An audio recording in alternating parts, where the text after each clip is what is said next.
тыңдаушылар, насылсыңыз? Біз бүгін дауысты дыбыстардың достығы туралы айтатын боламыз.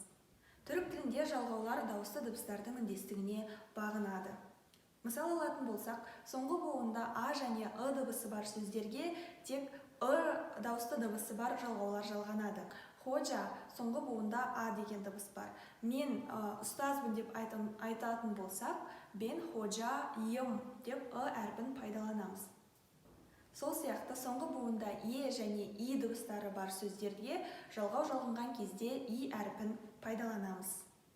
Мысалы, сен әселсің бе деп сұрау үшін сен әсел мейсин деп қолданамыз. Яғни, сұрау жалғанған кезде и әрпін мейсин деп қолданамыз.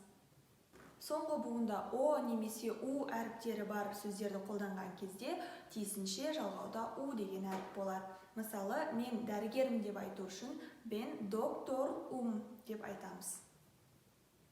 Және төртінші ереже бұл соңғы буынында ö немесе ö әріптері болған кезде жалғауда ö әрпі пайдаланылады. Мысалы, шаштарасың ба деп сұрау үшін сен куәфөр мүсін деп пайдаланамыз. Қысқа нұсқа осылай, жаттап алуға тырысыңыздар.